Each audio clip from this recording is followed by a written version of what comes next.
I know y'all are going to get tired of me harping on this, but as somebody who has made this mistake and ruined a brush, I just want to share with you that as we get into working with acrylics, you need to have a good soft soap or ivory. You don't want to use Dial or deodorant soaps because they can be real hard on your brush, but you can always use this Master's Brush Cleaner and Preserver, because if you don't, you'll have a hard brush and that's not of any use to anybody. All right, so we're going to start with doing acrylics, and I'm using these Master's Touch because they're available locally. They're a good basic acrylic paint, and I have gone ahead and opened all of the paints and made a chart of what the paint colors are. If you don't want to get paint on your hands, you can always wear a pair of latex gloves. Acrylic paint in general isn't going to hurt you, and you can always get it off with some rubbing alcohol when you're finished, or you can wear a glove. I put a little sample of each of the paint colors beside the name of it. That way, when I get ready to paint, I can look at the chart and know what color I want to use. And each and every box of color paint that you get is going to have some slight variations. On your more expensive brands, they actually pay people to put a little dab of the paint on the outside of the paint tube, and then you know precisely what color that's going to be.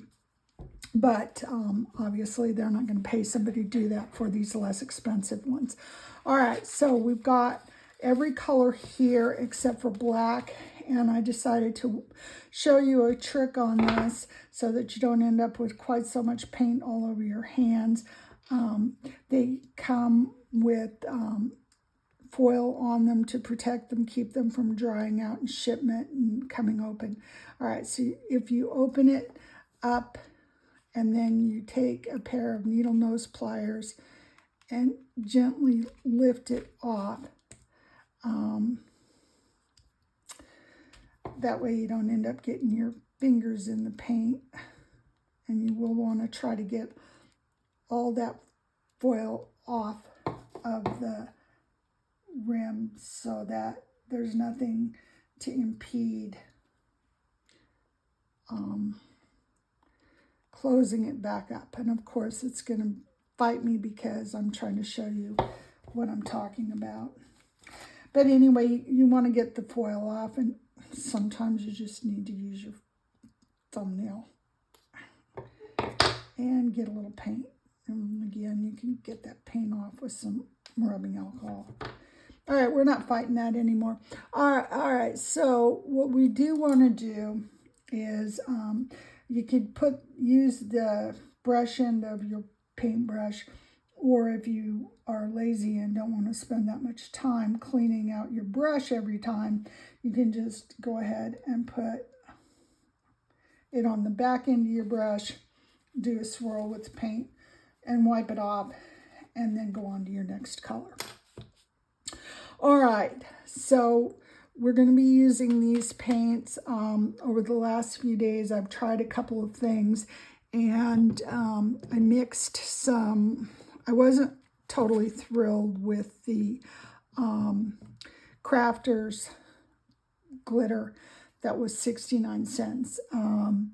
It just doesn't dry clear, and it's a little murky looking, so I wasn't happy with it. So I tried some things. I tried adding in some extra fine glitter and other things to see if I could improve it, and I just really couldn't, and ended up just saying forget about it and getting the folk art, which is considerably more expensive, but it dries clear so that the glitter effect shows more. And you can see this is the less expensive and this is the more expensive side by side, and you do get a different effect. All right, so I also tried mixing some of the extra fine glitter into some matte paint. I didn't do it in the bottle, I did it on a piece of paper, and then I painted this little thing up here, and you can see a texture in it, and you can see a little bit of sparkle in it. And if you wanted to enhance that, you could, and I don't recommend doing this, but we're going to do it real quick. You could get a little bit of this on a brush, because I don't feel like putting it out. But if you wanted to enhance that, you could go back over the top of it with a little bit of the glitter glue, and then, or glitter paint rather, and enhance an area. I'm trying to show you a lot of different ideas in a short amount of time. All right, so with watercolor, when it dries, it's just real flat, like in here where there's a lot of water in the acrylic.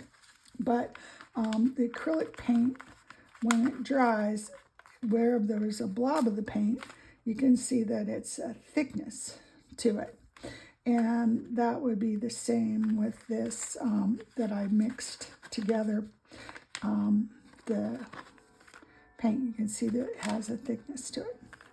And it also has a thickness to this less expensive one that I just didn't find to be so great. And as you can see, it's not terribly transparent, and the glitter does show, but not as well as this dried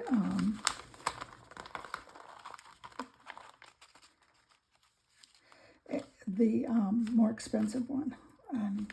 Should have probably put down a thicker coating of the more expensive one, but even on my finger you can see it's a lot more clear.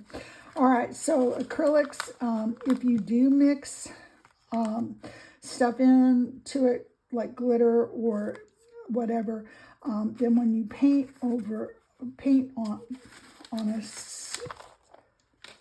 and I got, it was wet, it's smeared, it's no big deal. That's just for your personal use anyway. All right, so when you have this, and it's got the texture on it, if you tried to paint a scarf over the top of it where there's texture, that's still going to show through. It wouldn't be a problem at all if you were doing something like coal for eyes, because coal is lumpy anyway. But what I'm trying to tell you is you're going to always have a little bit of that texture going on. And I'm just doing this real fast because I want to show you an idea. I'm not trying to be perfect. I'm just trying to get an idea conveyed, okay? So you can go over it, and if the paint is thick enough, you won't see the lumps. But it will always have that thickness there, and that's just part of it. So hopefully that's helpful for you. I know it sounds so basic, but some of this stuff that I take for granted is not going to be known to somebody that is just starting out. So I'm going to act as though you have absolutely no idea what your paints can do. And if you already know these things, skip it. Go on to something you don't know about. All right, take care.